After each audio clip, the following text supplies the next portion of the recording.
सारे जीवन का दुख दूर हो जाएगा। तो भगवान से एक ही बात कहना, क्या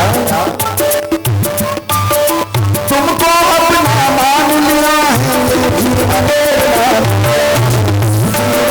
नाम किया है, ये जीवन तेरा नाम किया है, तुमको अपना मान लिया है, ये जीवन तेरा नाम किया है, ये जीवन तेरा नाम किया है, ये जीवन तेरा नाम किया है, सबको तुमसे प्यार है, हम सबको तुमसे ही प्यार है।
भक्तवत्सल भगवान जय। भगवान से एक रास्ता, एक नाता जोड़ लो, बस एक नाता। आप जिस दिन अपने दोनों हाथ को उठाकर ये कह देते हो ना कि हे मेरे गोविंद, हे मेरे ठाकुर, मैं तो तेरा हूं, सिर्फ इतने कहने मात्र से भगवान आपकी बांह पकड़ लेता है और फिर उसके आगे की जिम्मेदारी फिर भगवान की हो जाती है। एक कोई नाता जो, इसलिए कुछ तो लोग कहेंगे, लोगों की परवाह मत करो। यही महाराज सत्राजित शर्मिंदा हो गए, क्या करूं? तो इनको सिर्फ एक ही उपाय सूझा, क्या? इन्होंने सोचा कि क्यों ना मैं कृष्ण को अपना एक संबंधी बना लूं। तो भगवान का जो तीसरा विवाह हुआ वो सत्राजित की बेटी सत्यभामा से हुआ।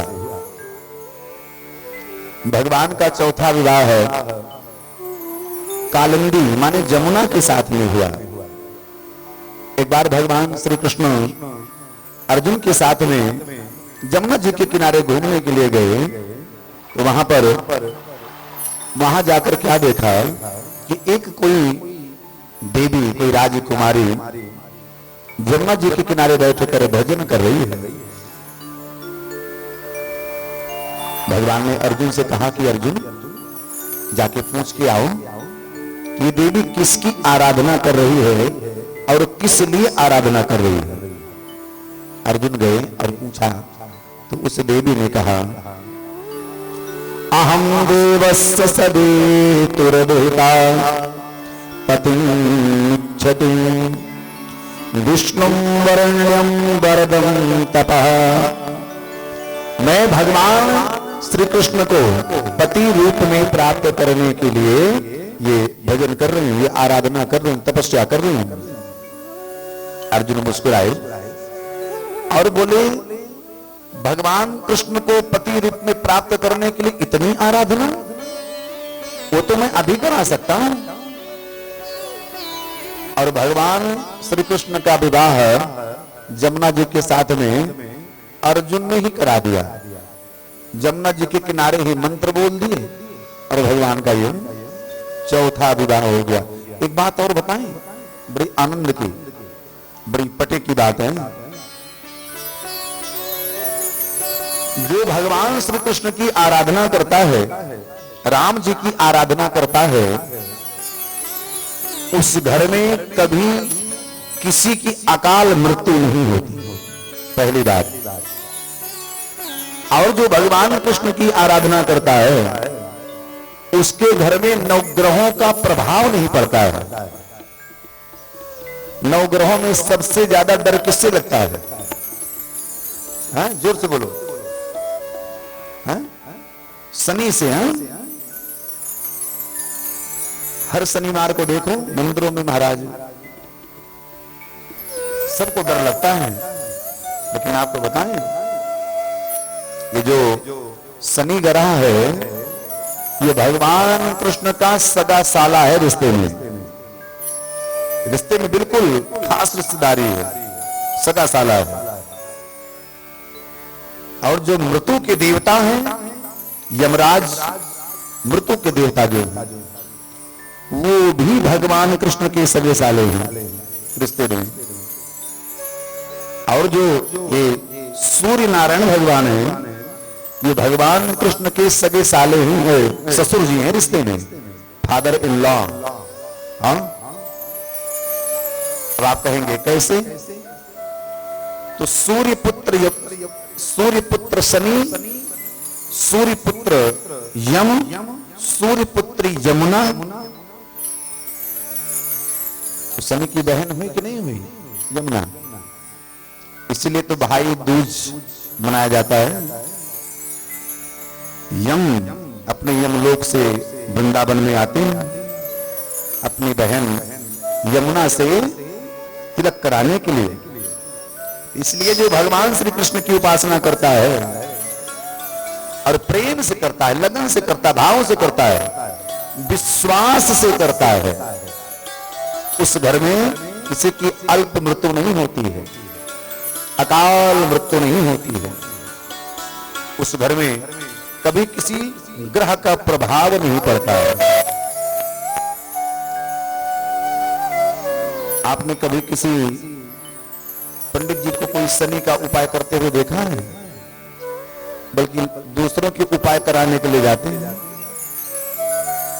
कभी अपने उपाय के लिए देखा? क्यों नहीं करना पड़ता? क्योंकि पंडित जी सुबह सुबह उठते हैं ना तो पहले ठाकुर जी की ही पूजा करते हैं। एक ब्राह्मण की दिनचर्या कैसे प्रारंभ होती है? तो सुबह जब उठता है तो सबसे पहले स्नान करके और केवल उसका जो पहला काम होगा वो भगवान की आराधना से शुरू होता है, भगवान के पूजन से।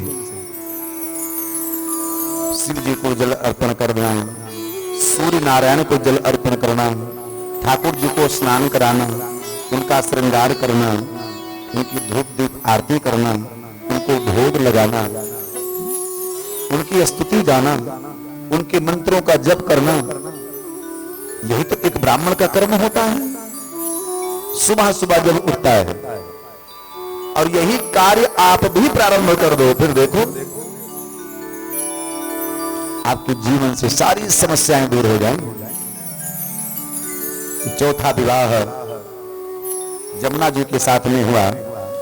और उज्जैन के एक राजा हैं विंद और अरविंद, इनकी बहन जिसका नाम है मित्र वृंदा।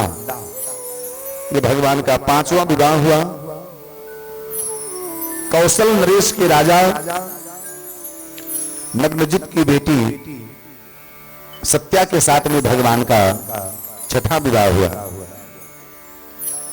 मध्य देश के राजा बृहस्सेन की बेटी लक्ष्मणा का विवाह भगवान के साथ में और 7वां विवाह हुआ। और भगवान की एक बुआ है जिनका नाम है स्तुत कीर्ति। तो भगवान की बुआ की एक बेटी है जिसका नाम है भद्रा। तो भद्रा का विवाह भी भगवान श्री कृष्ण के साथ में हुआ।